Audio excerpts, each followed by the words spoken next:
気分は最高だけどびっくり世界がどう Welcome to the Super Sentai Brothers. This is episode 12 of The Spy Who Loved Megaranger, the internet's best and only podcast dedicated to Denji Sentai Megaranger. Every week we watch an episode of the show and we share our thoughts with you, the listener. My name is Matt J. With me as always is my co-host and brother Dave. Dave, how you doing today? Doing pretty well. Cool.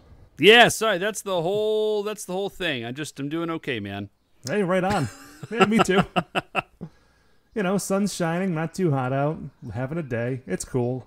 Just another Monday. Just another Monday. Dave, I had sort of a slow time getting out of bed this morning. And you know who else did? The titular Lazybones teacher in episode 12 of Denji Sentai Megaranger, What a Pain, our Lazybones teacher. A semi-accurate but totally misleading title to the episode. Yeah, it doesn't quite he is definitely a Lazybones teacher, right, but it's like the title of that episode indicates that their problem this week centers around how lazy their teacher is, when in fact nothing could be further from the truth. Yeah. And Dave, we're going to talk about that. But of course, before we get into it, we have our officially award-winning opening segment. Dave, as always, shining in the heavens, there are 5 stars. What is our first star of the week? Our first star of the week, Matt, is Isolation Update. Isolation Update.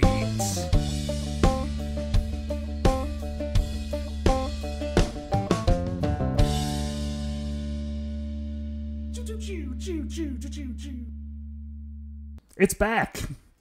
Yeah, it's back after no hiatus. We were going to stop doing Isolation Update, but we figured rather than try to come up with like a new term for it and inadvertently ask Mark to come up with the new stinger, Isolation is just continuing. And so Isolation Update is a little bit less about now, the newly reborn, like a phoenix from the ashes. Right. Isolation Update is dead. Long live Isolation Update. So now I'm just kind of like talking about like the weird things stemming from the quarantine and the COVID-19 pandemic. So right, like my mental health is sort of like his hit is sort of static. It's plateaued, right? Like I'm where I'm at. Right, there's no longer any interest or jokes in talking about like where that's going, but like my life is definitely still like weird, and there are things going on in it that otherwise would not be going on. So Dave, what's been going on with you? How's your isolation going? It's going fine. So here's the really weird thing about my life right now. I'm a teacher. I'm on summer vacation. And so the thing is that like my work situation was very weird up until the end of May. And then all of a sudden, my work situation became completely normal. By which I mean, like, I wasn't doing my job because I'm on summer vacation. So, like, that's fine. But now, and this is happening with schools all over the country. I'm certain, like, this is just everywhere. It's like, well, we're not doing school right now. But at the end of August, we need to have a plan. But everybody is on summer vacation right now. And so here's the thing. Basically every teacher in the country, unless you work for a private school, like pretty much everybody is in a union, right? Right.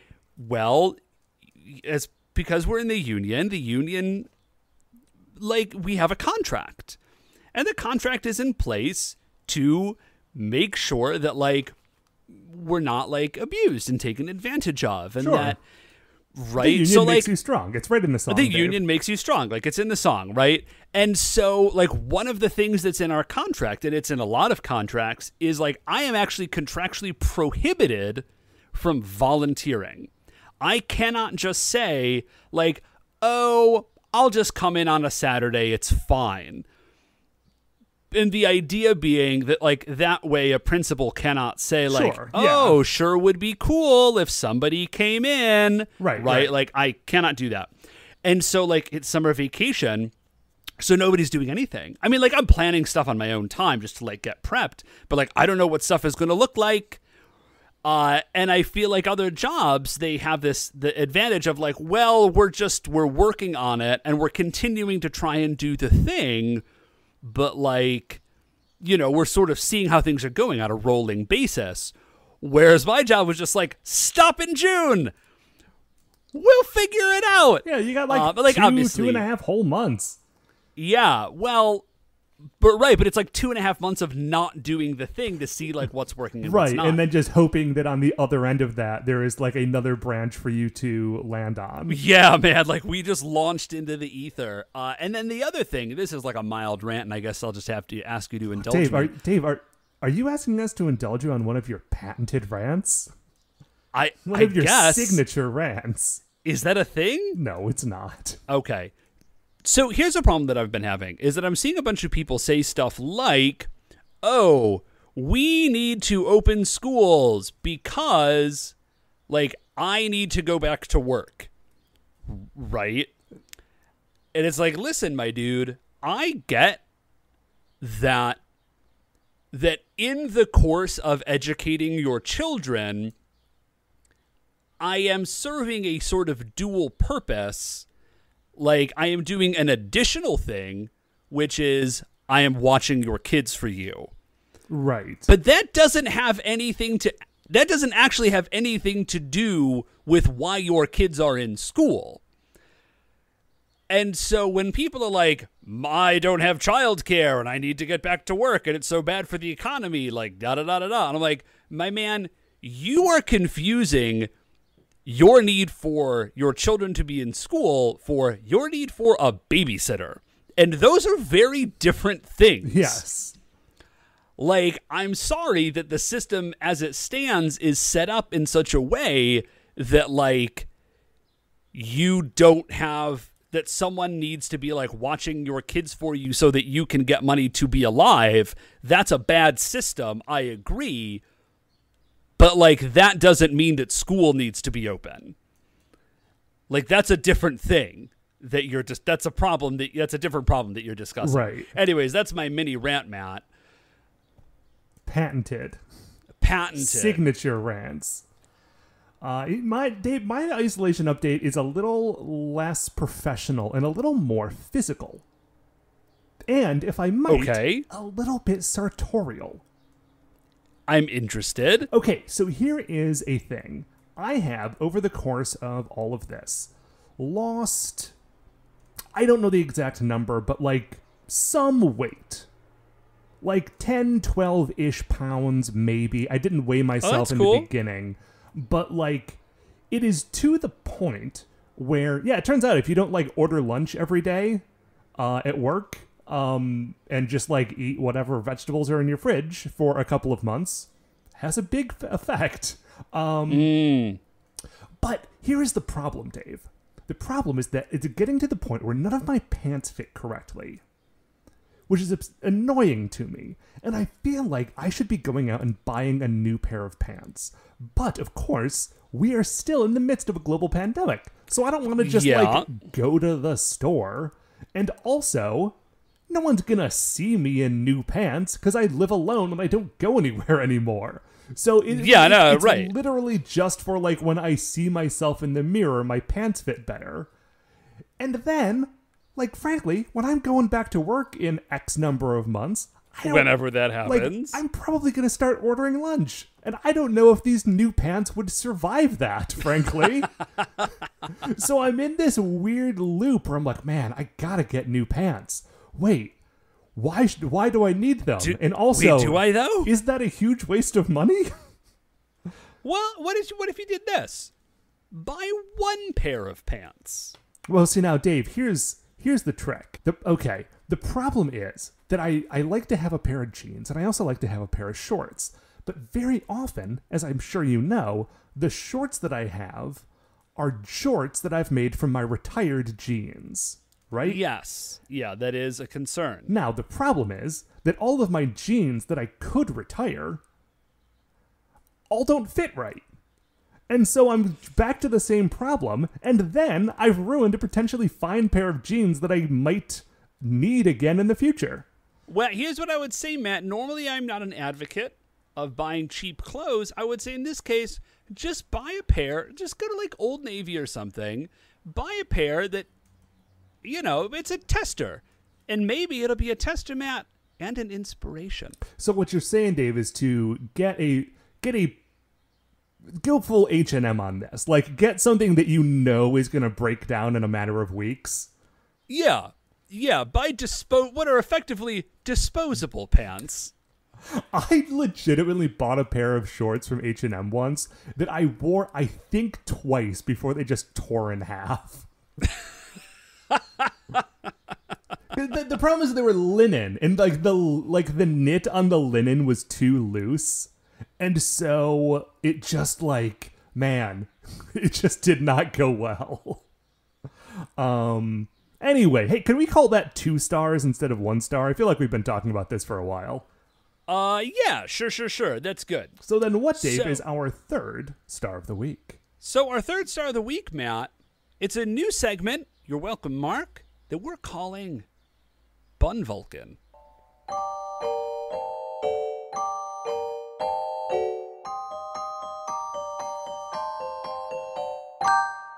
Welcome to Bun Vulcan. So this is our new segment wherein we talk about our extremely amateur baking attempts. Yes. We did also think about The Bun Also Rises. Sure. Under a Tuscan bun, I liked. Yeah, those were the ideas, but Matt came up with Bun Vulcan, and that seemed a little bit more in oeuvre. So I have been continuing to do some baking. This book that I got, this one that Beth got me, is great. I am, let's see, what did I make? I made some brioche. Nice. Oh, yeah, you brought me some of that brioche. It was really good. I did. I was really, really pleased with it. The one I brought you was slightly overbaked. I made some other. So I made some brioche just to try it. Turned out great. I did make another thing with some brioche. It's like a cinnamon roll. Mm-hmm. All right. This is like an Alsatian-style cinnamon roll. And I do continue to get a kick. I mentioned this before, but this guy, Jacques, he's like, so he's got a recipe for crumble, like that you would put on top of like a berry crumble pie, right? Oh, sure, but he calls it Das Crumble or something. No, it's called streusel. And this is what he says. He does not say, he says, the term for crumble in Alsace is streusel. Like, I think the word elsewhere is, my dude, is... Yeah. The German word for this thing is streusel. Anyways, he does not say that. He just says, in Alsace, we call it streusel. Anyways, so it's this Alsatian-style cinnamon roll wherein instead of just dough, you use brioche. Okay. And then instead of just like a cinnamon sugar mix, you make almond cream and you put a bunch of cinnamon in that. And then you put in walnuts and raisins and you roll it up, and then that's your cinnamon roll. So it's like a brioche almond cream cinnamon roll thing, and they were bonkers good. I also made. I'm gonna make these tomorrow, but I made the pastry cream tonight. Chicory eclairs. Ooh, now, okay, Dave, I have to ask you something about these because. Yeah. In my experience, the only time I've ever heard people talk about eating things made out of chicory are like... Chicory is like a punchline of something that people use as a substitute to get away from using, like, other things that taste good. Okay. Like, chicory is like a lie that, like, tricks people into thinking they're going to eat chocolate, and then it's not chocolate. You might be thinking of carob. I might be thinking of carob. Carob is a lie that people tell when they want to eat chocolate. Chicory is a different thing. Chicory is it's actually super French, and you can make like a beverage out of it, and it also grows in North America really well. It might grow wild here, I'm not sure, but like roasted chicory root is a coffee substitute. Like, if you can't get your hands on coffee, or if, like, coffee's very expensive and you want to stretch it, you can do chicory root, and it's kind of similar. I think actually the closest chicory is mocha flavored. It's like halfway between a coffee-ish flavor and a chocolatey flavor, but it is slightly also kind of its own thing. Some people use it as a sub. Like I said, in France, they just drink it because it's good. And Beth just both really like chicory as its own thing. So I made chicory pastry cream, and we're going to so I'm going to make some pot au choux tomorrow. I'm going to make some eclairs. We'll see how that goes. I think they're going to be very good. Very nice. How about you, man? Well, I had an interesting bread adventure this week, Dave, which is that I realized that a problem I've been dealing with is that every time I run out of flour for making bread and I get another bag of flour, I don't get the same type of flour every time. That seems like a huge mistake. Well, the first time I got it, I ordered like fancy organic whole wheat flour from something on the internet because I couldn't go to the store. And then the second time, like, I did get something from the store, but the only thing they had was just, like, all-purpose flour. And the third time, I was at the store, and they had, like, nice, hearty whole wheat flour for bread. So, like, by the time I get through each bag, I'm like, yes, now I know how to treat this flour, and then I get a different flour, and it all falls apart. Yeah, that's what I was going to say. That sounds like a great idea, except those all do very different things. Well, I didn't really run into any trouble until the most recent one, like the heavy or like heavy whole wheat flour. And I just made it like I made the other breads, and it was a rock. Like, it was just a lump. Oh, okay. Just like, like it barely rose. Like, you could eat it, but there wasn't much. You could not derive. You could if you. Right, like you wouldn't starve if you had this handy, but it was difficult to derive pleasure from eating this bread. Got it. And man, like I did it one day, and it didn't work. And I was like, okay, I'm going to cut my losses on this loaf. I'm not going to force myself to eat it. And like I was lying in bed that night, and I couldn't sleep. And at like 1:30 in the morning, I was like, what if I sifted the flour? Maybe that would make it better. But I don't have a flour sifter. So I got out of bed at 1:30 in the morning, and I got just like a mesh strainer and like manually sifted out like, 3.5 cups of bread flour, made another dough, and then the next day, turns out that did nothing. Oh, bummer. Now, see, I actually have this is great because Beth is in the past has done a lot of baking, and she bakes bread. And it's very interesting because I'm doing all this like fiddly French pastry, and she has never really done any of that. And so kind of doesn't really know about it, but does have a sort of like base level of baking knowledge that I don't have. Right. So I'll be like, oh, I had like this problem. She's like, oh, this might be the thing. And I was like, I've never made brioche before, but I do know about baking kind of in general, and so I can offer you some advice. Well, thankfully, she was also able to offer me advice, which was put in some vital wheat gluten into that bread. And it's really changed the game on this flour, which I am now out of. But the last 2 loaves of bread out of that bag of flour were much, much better. So I'm excited about that. Having gluten just around is a really good idea. So, well, Matt, I'm delighted to hear about your bread. What is our fourth star of the week? Dave, our 4th star of the week, I mentioned it briefly last week, but I wanted to touch back on it, is that I have been playing No Man's Sky. Cool. Now, are you sort of passingly familiar with this game? I don't remember how much we've talked about it. I know it exists, and I had like a vague concept of the gameplay, but I have never played it. Okay, so the idea of No Man's Sky is that it is like a sort of an infinite universe for you to explore. Yeah, it's like procedurally generated, right? So you can you can just keep going, and you'll never hit the end. Right, like you get in your starship and you jump to a new system, and in that new system, it's like, okay, there are 4 planets, and then you go to one of those planets. It's like, okay, this is a radioactive ice planet, and it has these elements, and like we made up these monsters and these plants out of like, That's super cool. It's very fun. So I played it for a couple of days. I'm like, this is fun. I'm doing some exploration. I'm gathering materials. I'm building things. I'm improving my technology. I'm making my starship better. My home base is getting a little more like homey. But I'm kind of losing the thread on where I'm supposed to be going and what I'm supposed to be doing with this, which is always the problem with like a big open world thing.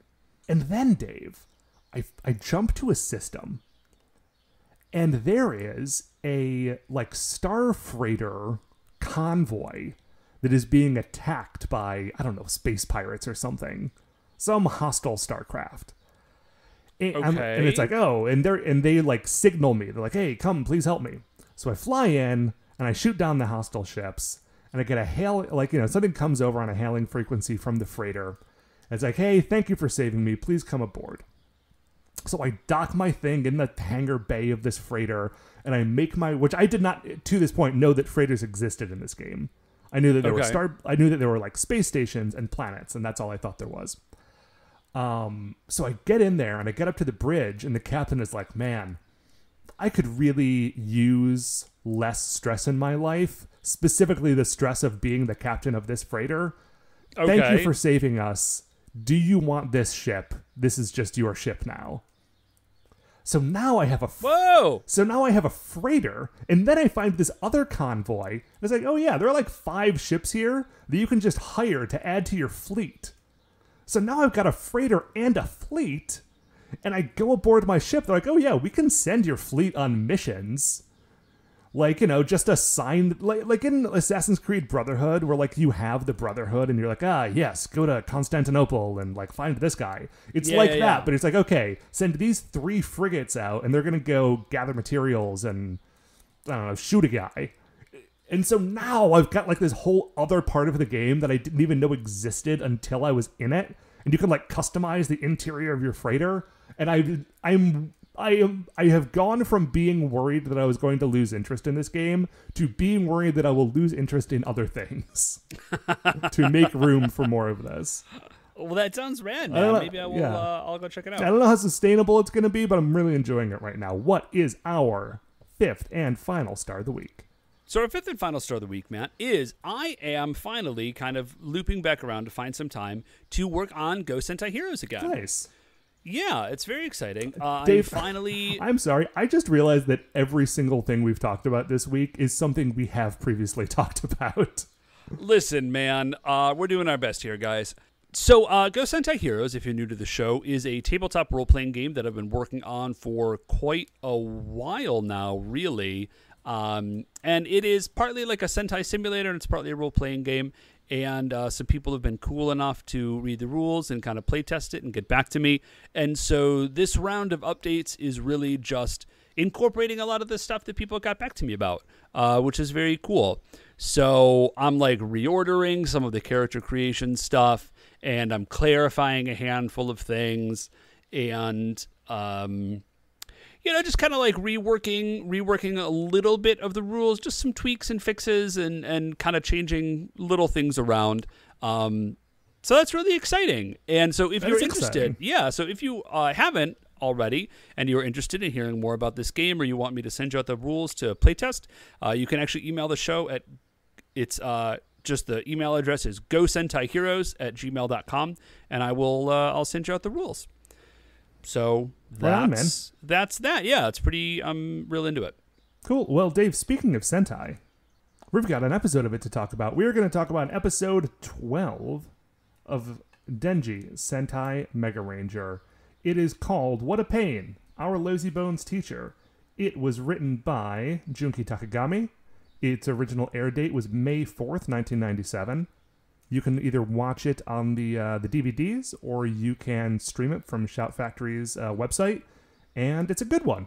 It's a Koichiro episode, and we're going to be right back to talk about it in a moment.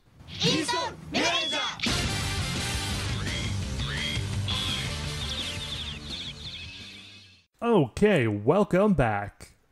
So, episode 12 of Megaranger, Dave. Koichiro episode. First Koichiro spotlight we'd have in a while. What do you think? I love it, obviously, because Koichiro is great. He is an excellent character, and I like him quite a bit. He's an excellent character, but I in some ways, probably an irritating friend and classmate. And those things are really brought to the forefront in this episode. Yes, it is. Yeah.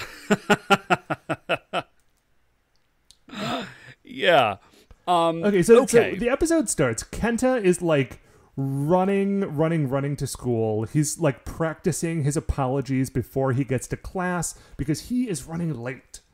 He's running super late, and right when he gets to class, he does the classic thing where I don't know why this is like a trope where like you stand outside the door and try to compose yourself and then walk in as though you weren't running. Because I can tell you as a teacher, if somebody just like casually strolls into class when they're late, I'm a little like, hey man, where were you?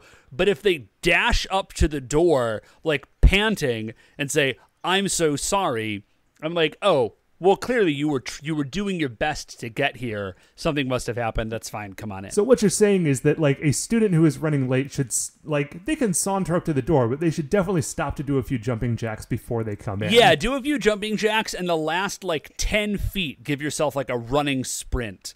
And then hit the door. That is a lot more impressive, I think. You're going to get a lot of like behind the scenes stuff for this episode. So he rolls in and everyone and he does this big apology, and then he like rises up from his bow and everyone is sort of pointing and laughing at him because he doesn't have to be apologizing. He is late, but the teacher isn't here. And as you know, of course, if the teacher doesn't show up to class, What was the old college like rule of thumb that all students abided by, but I don't think we ever talked to a teacher about? It's 15 minutes? It's 5 minutes per degree. It's 5 minutes per degree. So if you've got a bachelor's degree, 5 minutes. Master's degree, 10 minutes. Doctorate, 15. Okay. That's the rule.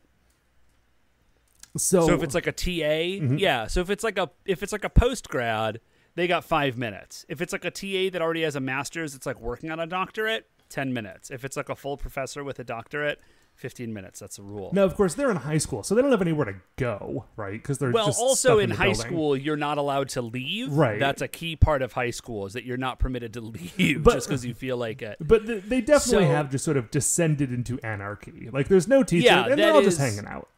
Yeah, they're actually anarchy, Matt. That is, they are being extraordinarily well behaved. So they're all like, oh my gosh, thank goodness for this terrible teacher that he's not here to do this. Ko leaves to go get the teacher. Yes. Now, he is not going to the teacher's lounge.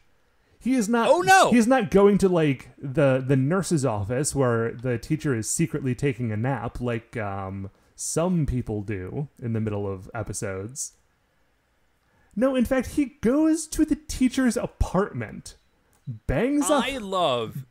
He knows where this happens frequently enough that he knows where this is. He pops in, he puts on shoes, he switches over to house shoes, and then goes and like wakes the dude up who is still in bed, and he's like, Mr. It's the subtitles have it spelled Ooiwa, but I don't know how to pronounce that. Oiwa? I'm not sure. I don't know. I just called him Teach Oiwa? in my notes. Teach. There we go. So the teacher. First of all, this teacher seems like he's definitely hungover. Oh, 100%. And he's like, teacher, you are super late. And the teacher's like, dude, in the 4.8 billion year history of Earth, like what? Yeah, like it's not like in the grand scheme of things, who cares? And also, it's warm under these covers. Leave me alone, child.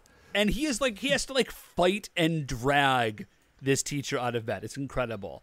So we go to the Digital Research Club. This is after school, and everybody's talking. Even Shun is talking about how much they like Sensei, except Ko.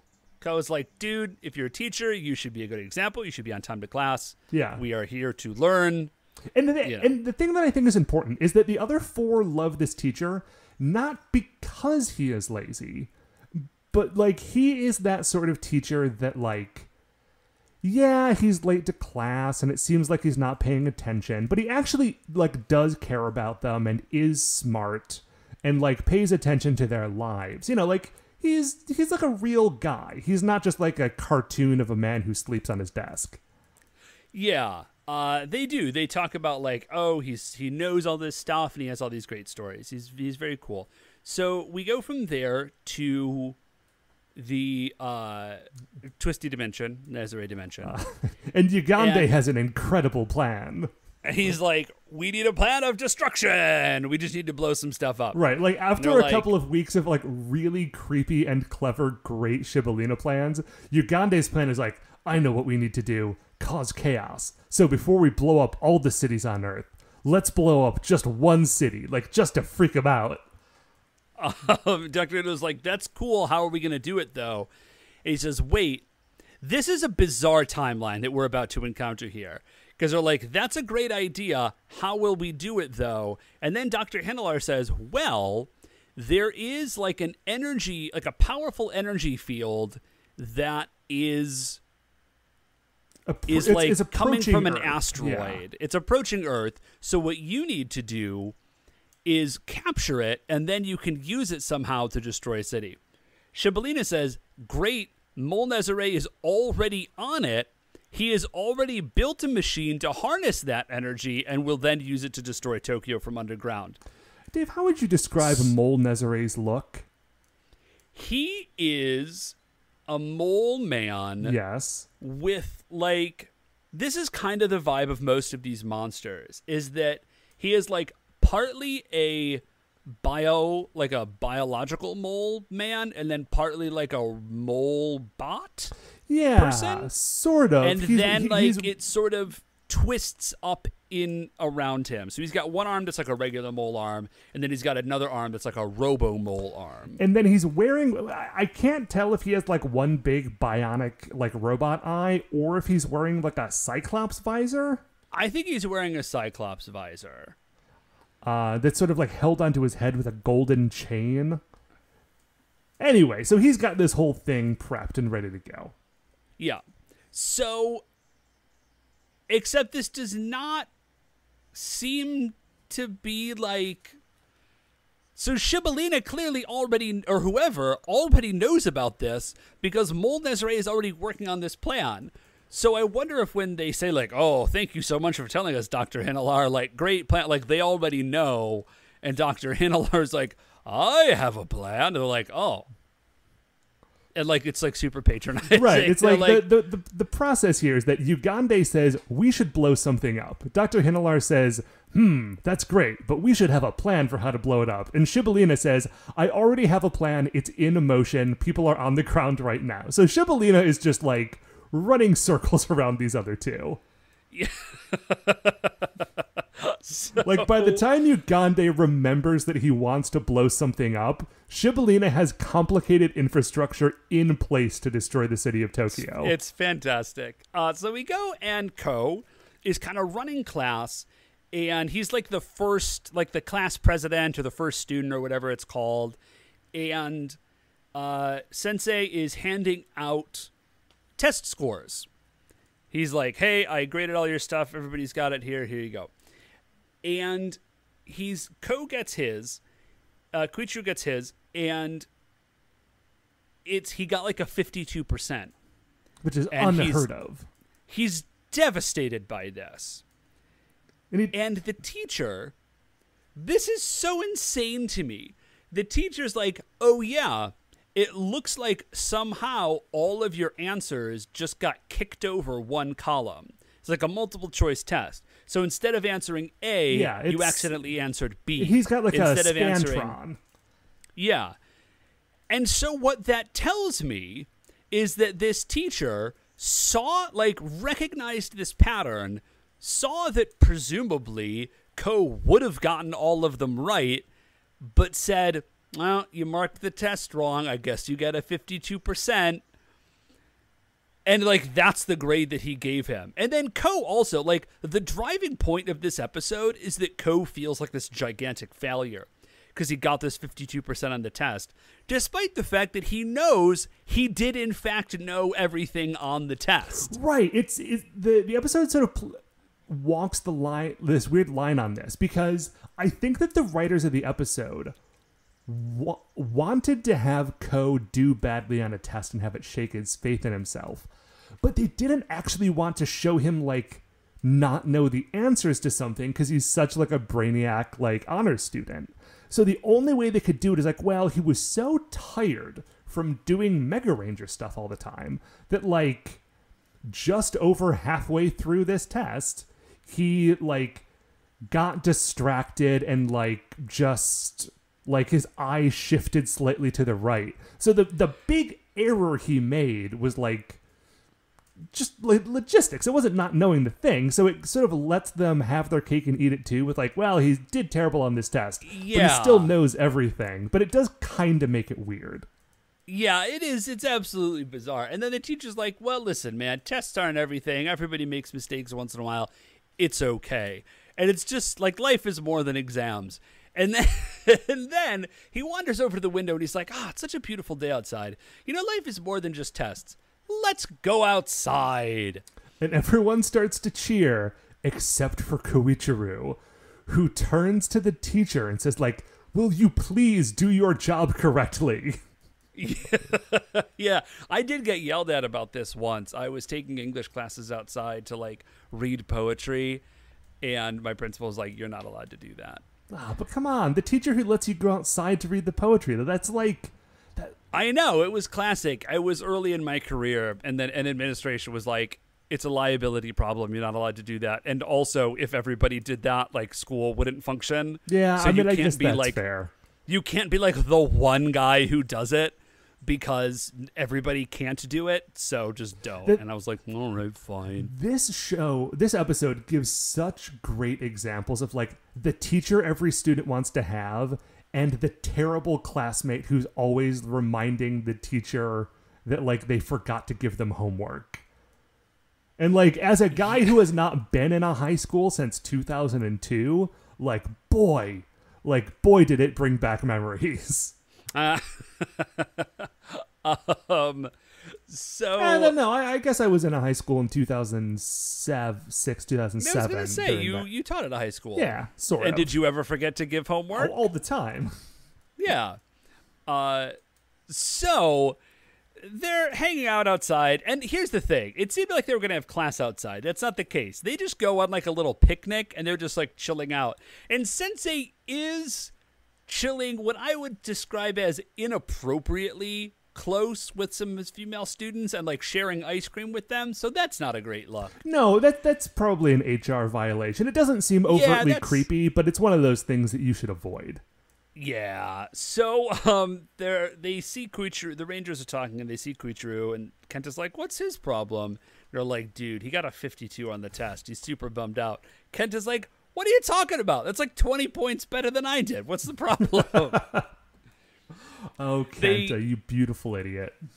So then this is real quick. Like, there's a meteor. They're like, oh, what's the meteor? They run and check it out. And then Mole Nezare arrives, and he grabs there's like a little cube. No, it's like a little pyramid thing. Yeah, it looks like a D4. Yeah, it's definitely not a meteorite from space. And so he snags the thing, and I think it's Chisato is like, hey, put that down, or I'll tell the Megarangers you're here, which is a great cover. He blasts them, and now we get a first. I don't think we've ever seen this. We see their clothes on the ground, but they have, like, henshined out of their clothes. Yeah, and so Mold Nezare is like, those stupid teens. I shot them so good with my laser beam that I blew their bodies away and only left their clothes behind. Awesome. Like a Mole Nezare for the win. And then he immediately gets jumped by 5 angry Mega Rangers. And, like, they are, and, like, there's a bunch of, like, putties that are, what, you know what I mean, the twisty putties. The putties, whatever, they're putties, who cares? They all, man, I used to be so concerned about making sure that I said the name of these things right. Like, remember in it was in, like, the second episode of this show, you were like, I'm not going to call them, what was it in Die Ranger? Doboros? Something like that? In Die Ranger. Yeah, they looked like waiters. No. Kotopotaros. Kotopotaros, yeah. Yeah, I can remember that, of course. You were like, I'm not going to remember to call them Kotopotaros. I'm just going to call them putties. And I was a stickler. It's like, no, Dave, we need to get the details right. And now, season 6, episode 12. These things are just purple putties, man. Putties. So Mega Rangers are doing well. They're sort of playing keep away with the D4 meteorite to keep it away. And then To keep it away, yeah. And then Ko sort of gets distracted and he trips and he drops it. The Mole Nezare picks it up and they're like, aha, well, now we're going to attack you. Koichiro goes in to attack him with his Mega Rod, but like as he is jumping into attack, he just like there's this flash of his memory of looking at that number 52 and he falters. And that's it, man. He falters. Oh, there is one quick thing that you didn't mention, Matt, which is that during all of this, Sensei has shown up and he grabs the thing and then sort of like ducks Oh, away. yes, that's right. So this is a key thing. So he's gone. The MacGuffin is gone. Mole Desiree's like, well, now I'm out of here. So he dives away. There is a moment where Miku is like, hey, are you sad that you got a really bad score on the test? Is that why you failed to defeat our enemies? And then Black's like, he sort of stomps away. It's great. We go from there to the science lab at the school, and Sensei is researching the meteorite. He's like, oh my goodness, this is an energy meteorite. So much energy. I should take this. So much energy. I should take this to somebody who knows what they're doing. In this acrylic D4 with like a symbol etched in it. So we pop from there to the Rangers talking to Dr. Kubota. You know what I really liked about that scene with the teacher, Dave? Is that... Oh, I think I do. I bet I know what you're going to say because I like the same thing. Up until that point, you could very easily think that, like, well, this guy's a lazy teacher. He's probably, like, kind of an idiot. But he's not. Like, he's actually very smart. He, like, finds a D4 in the woods and does a bunch of math to figure out that it's full of energy and he needs to take it to NASA. Like, it's really this moment where you kind of turn on the character. You're like, oh, like, this guy's definitely bringing something to the table. Well, I think this is actually this gives us some really cool insight about Koichiro, which is obviously, and this is something that the other Rangers have identified, dude knows what he's doing, right? Like, he is, in fact, a very good teacher in the sense that he, like, really knows his subject and is very interested in it. But for Koichiro, he wants that, but he also wants him to, like, hit the sort of, like, rules and regulations and forms of, like, education and of being a teacher. Right. Which is a very sort of different thing. And I get a kick out of the fact that, like if Kenta liked him, they'd be like, okay, well, Kenta likes him because Kenta likes picnics. Right, but Shun also really Shun likes him. him. Yeah. I think that's a actually very cool character insight about this.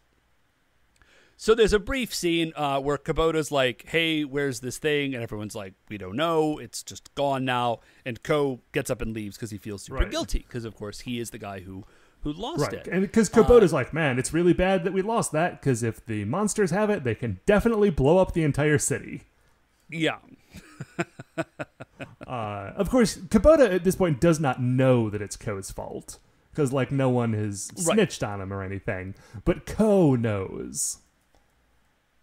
Oh, you got me doing it now. Koichiro knows. Yeah, sorry. I write it's in my it's in my notes as Ko because it's so much faster and Koichiro is a long name to write. But then as I'm going through my notes to talk about the episode, I do inadvertently find and you myself can't just that. write Nobody K. calls him that. You can't just write that would K be good. I'll just start doing that's that. what you have because that's what you write in for Kenta, or at least that's what I do. No, Kenta's short enough that I can write it. Anyways, none of this matters. Kenta follows him, and he says, Koichiro, dude, like, come on. This is not that big of a deal. We're heroes. We'll figure it out. And Koichiro says, actually, I've been giving this a lot of thought. I think the reason we're having problems as Rangers and in my school is that I cannot balance both of them. And enormously to Koichiro's credit, he says, I have to keep being a Mega Ranger. Like, the fate of the Earth is at stake. I have to put that before my personal desires about, like, doing well in school. So I'm going to quit school. I'm just dropping out. And they're like, well, that's clearly an overreaction. And he's like, nope, I've already thought about it. This makes sense, and I'm doing it. Yeah. So he, like, power walks away, goes into the classroom where the science teacher is sort of working on something, and says, like, hello, teacher. Here's this piece of paper. Please hang on to it for me. I'm out. The teacher, like, accepts the paper but does not even turn around. She's like, oh, yeah, sure, Koichiro, whatever. When he walks out, then we see that it is it's his letter of resignation from school. And I don't know if that's exactly... Probably not how it works in the States. Might be how it works in Japan. I don't know. Well, maybe he is... Well, I mean, if you want to leave school, you do have to... Because, like, you can drop out if you want to. But there is paperwork you need to file. So maybe this is the paperwork. Right on. So there are... I should say, clarify, in the case there are impressionable youth listening, there are certain circumstances in which you can drop out. You can't just be like, school is for lames. I'm out. You're not allowed to do that. So he is devastated by this. He's like, why in the world would Koichiro drop out? You can see in his face, he's like, Koichiro's my best student. Next scene, we see Sensei. He's riding home on his bike. He sees Koichiro. Koichiro is looking at, I guess it's like his school pin or something? Yeah. So, no, I don't know. I got the impression not that he happened to run into him on his way home, but that he had gone out to look for him. Oh, that does make a lot of sense. I mean, I guess it could go either way, but it looks better on the teacher if that's what he's doing. So that's what I'm going to choose to decide. So he drops down, he walks over to him, and he's like, hey, man, have some of this treat. Let's chat. Like, I looked at your thing. This is crazy. And he tries, this is amazing. He tries to offer some really nice advice. He's like, listen, when I got rejected from 5 universities, I was, like, devastated. But, you know, it turned out to have not been such a big deal. And then Koichiro drops the harshest thing I've heard anyone say, at least this season, which is, well, yeah, but I don't want to repeat your failures. It's very brutal. I have it in my notes that, like, this is actually super good advice, but it is, like, scientifically designed to bounce off of an overachieving teenager like Koichiro. Yeah, it's like right? the most useless thing he could say. Like, but the thing is, like, he is right. It's not a big deal. Like, your life goes on, and you just sort of, you know, you deal with this stuff. And as an adult, he has the perspective to know that that's true. But Koichiro only sees, like, this dumb, lazy teacher who, like, is trying to cheer him up by telling him it's okay to be a failure, which is not really what he's saying. Oh, dude, this is a thing I periodically say to students. I say, listen, I'm about to give you some advice, and you're going to ignore that advice. But later, you will remember that I said it and kick yourself for not listening to your teacher. Yes, exactly that. And then I say, and then hopefully when you remember not listening to the advice that I'm giving you now and how you should have listened to it, you will maybe remember some of the other advice I have given you before it's too late, and you will follow that advice. I just recognize that there's like a 5 lost opportunity advice buffer before you're going to remember listening to anything that I've told you. So I'm just kind of trying to pad that buffer out. So he's like, listen, man, the key is that, yes, I did fail, but I learned from my failures and I used them to grow. So just don't give up. That's the key. Yeah. Like you can't let one failure knock you out of the game. Right. Like, even if you have multiple failures, if you keep going, listen, you're not going to fail at everything. Like, keep going through the failures to find the things that you're going to succeed at. Again, great advice. Not listening to him at all. Yeah. Anyway, then a giant mole monster attacks them. Yeah, which is actually, I feel like if you're a Power Ranger, that's a great, like, social out. Like, any situation that's, like, socially awkward enough will, like, summon a monster. So you can just avoid all those terrible moments.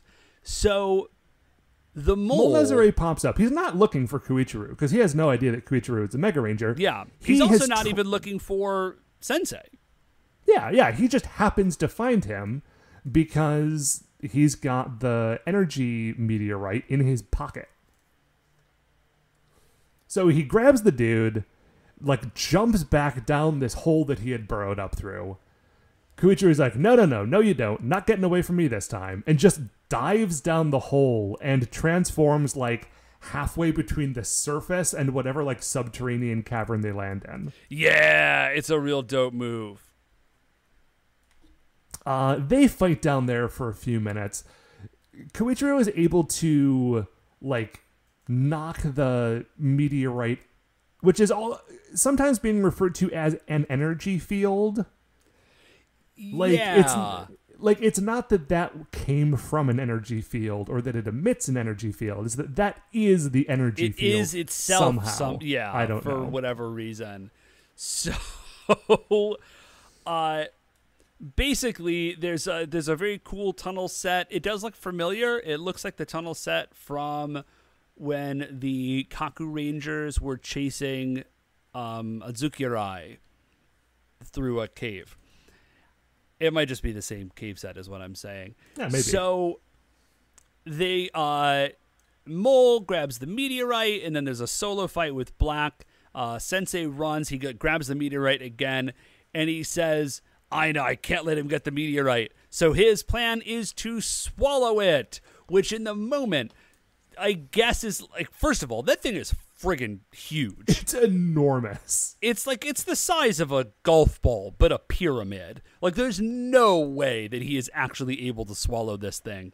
And if he has ruined his insides forever. Yeah, but then also, like, man, do you look at Mole Nezare and think to yourself, no way would that horrifying space monster just literally cut me open to get the thing that he wants? Okay, so Mole Nezare knocks them both out. We cut to them, they're like tied up in a warehouse, right? They're both like tied to a pole. And they both come to. The teacher's like, oh man, you're a Megaranger. Man, it's cool to meet you. Well, what he says is, hey, are you a he asks first, like, are you a Megaranger? As he's sitting there, like, very obviously a Megaranger. Maybe he's just like, listen, this guy lost the fight. Maybe he's just a guy dressed up as a Megaranger. I want to be reassured by the idea that a superhero is here with me. I'm just going to double check. Yeah. So Koichiro says, he's like, all right. He's like, I got a plan. I can figure this out.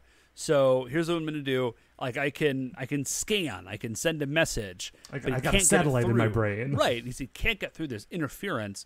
And he looks around with his scanner, and there's like a jamming dish. Like some sort of satellite dish is creating a jamming signal.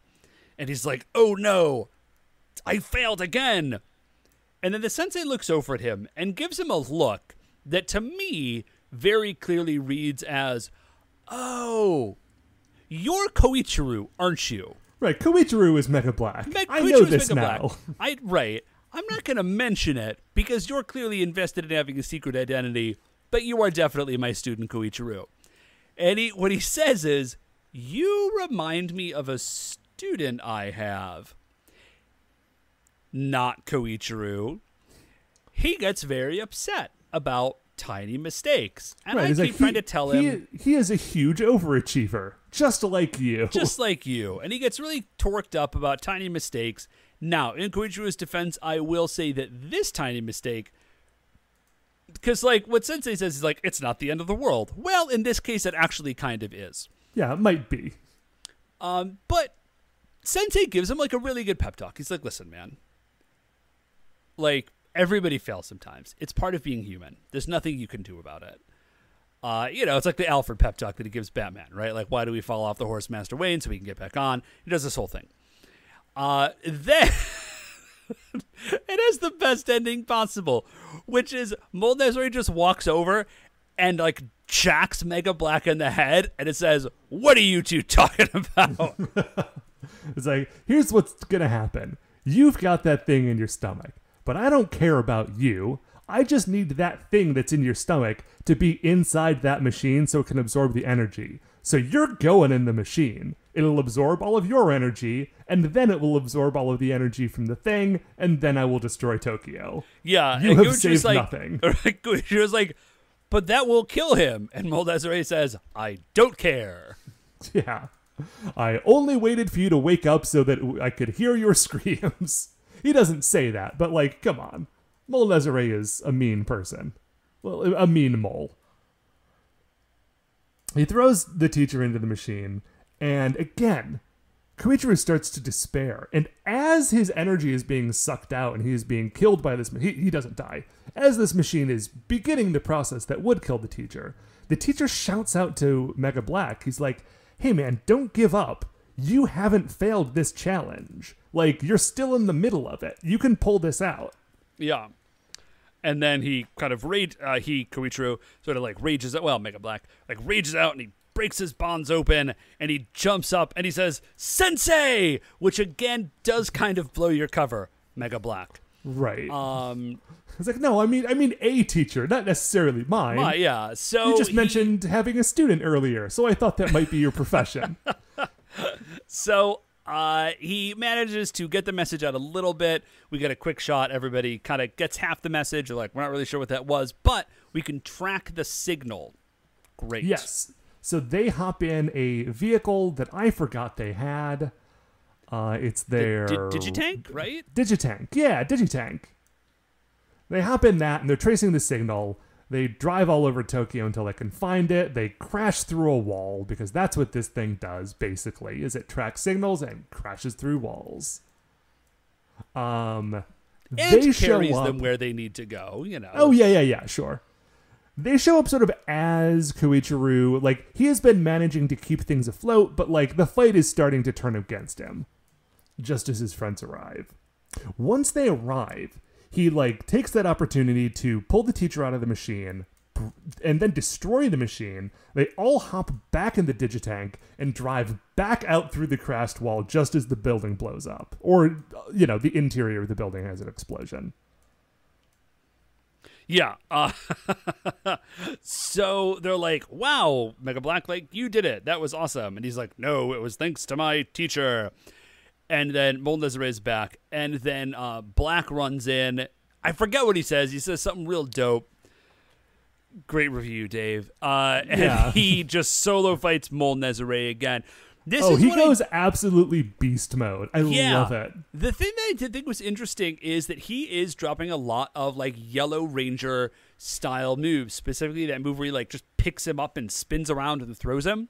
Mm-hmm. I think of that as being kind of a classic Yellow move, and Mega Black is dropping it. Also, Mega Black hits Moldezere. He hits him with his elbow so hard that all of the fingers break, like the claw fingers, just break fully off of Moldezere's hand. Very good. Yeah, and I really only mention it because I think it's another interesting, like, kind of twist that they're, like, tweaking what Rangers do what, and what kind of, like, attitudes and skills and moves and stuff are associated with which color, a little bit, changing things up. And I just think it's cool. Anyway, so Mega Black is about to kill Moldezere.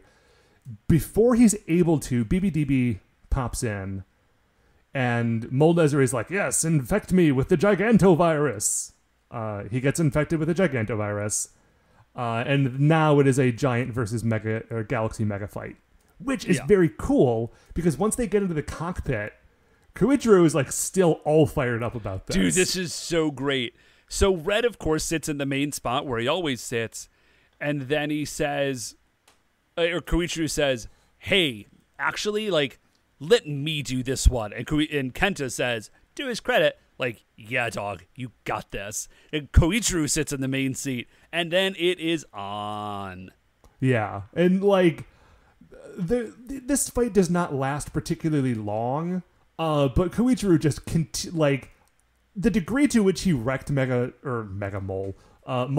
on the ground, like, he just does that again, but bigger and with a laser sword. The fight ends. He turns the Mega Saber into the energy whip thing and stabs it through Moldezere's middle, right? But then instead of just letting that kill him, he like hoists him up and is just holding the sword aloft with Mol Nezare like impaled on it, and then he explodes. Yeah, it's a good move. Yeah, and that's kind of, I mean, that's the end of the fight. The episode ends the next day. They're back at school. They're talking about how, like, yes, we did it, great for us. And then the camera cuts away, and Ko is riding his bike into school, and on the back of the bike is the teacher, who is still kind of half asleep and complaining that Ko is dragging him to class. But, like, this time, Ko is like, well, I'm still definitely gonna, like, you know, drag you kicking and screaming into school, but, like, it's fun for both of us now. I'm gonna be fun about it. It'll be Yeah. cool and cheerful. This is like a bonding thing and not like a abusive thing. Anyway, great episode. Fun Koichiro spotlight. That's the end of that episode. But David, of course, it is not the end of our episode. Because first we need to determine where Mol Nezare lands in the Creature Royale. Now, Matt, I gotta say, I feel like there is another mole monster somewhere, Oh, but gosh. I can't I mean, remember almost where. certainly. Right? I mean, the word mole doesn't come up on the list. So if it's in there, it's not quite that obvious. But as a monster, he's got a plan, which is to blow up a city. He's got a machine that does it. That's not crazy. He does have he has a high moment, which I think is like, well, I don't care about you. I just care about the energy field, and I know it's in your stomach, so I'll just chuck you in the machine. And then when confronted that this will be the death of this man, says, I don't care. I'm blowing up the city anyways. That's the point. So his plan isn't original or interesting, but he does carry it out with a fair bit of panache, I would say. Yeah, Mol Nezare has a sort of ruthlessness to him that does not always come through in these monsters. And I like that about him. He's got sort of cool shades, and I like that. Other than that, his look is not particularly cool. Yeah. So, like, he's not nothing, right? Like, later, Yeah, when you say the words Mol Nezare to me, I'm not going to forget who he is, probably. Well, that is the upside of the ones that have very straightforward names. You know, I remember Traffic Light Dimension much more easily than I remember Bara Devil. He's better than, like, Rhino Nezare, right? He's better than Manta Ray Nezare. Oh yeah, for sure. He's Stingray Nezare. Stingray, that's what it was. How would you put him against, like, Elephant Nezare? Elephant Nezare's big plan is that he got big and he pushed over a building. Well, Elephant, yeah. He's definitely more ambitious. Elephant Nezare pushes over a building. Mol Nezare is blowing up a whole city. Although Same with Rhino Nezare. theoretically, pushing over the building would blow up the whole city because, of course, it had that new energy source in it. Oh yeah. Okay. Good point. So actually, kind of similar. Mol Nezare's got more infrastructure though, and I like that. Yeah, I'm a sucker for that. So I'm kind of jumping up. I'm looking at ZZ Giri, the kimchi lover. Oh, he's no ZZ Giri, the kimchi lover. This guy doesn't even love kimchi. Doesn't even love kimchi. Okay. I think he is... Better or worse than Chameleon Nezare? He is. I don't think he's as cool as Chameleon Nezare. Okay. I would say I like him better than Rhino Nezare. I don't like him as much as Noparabaro, the immortal Frankenstein monster from Ranger. So I would put him right below that. Yeah, that works for me. So the new spot number 171. All right, Dave, and that is going to do it for another episode of The Spy Who Loved Megaranger. Before we finish up here, I'd like to remind you that you can email the show at supersentaibrothers@gmail.com. If you want to get any updates on future episodes or check out the things that we are talking about on Twitter, we are at Super Sentai Bros.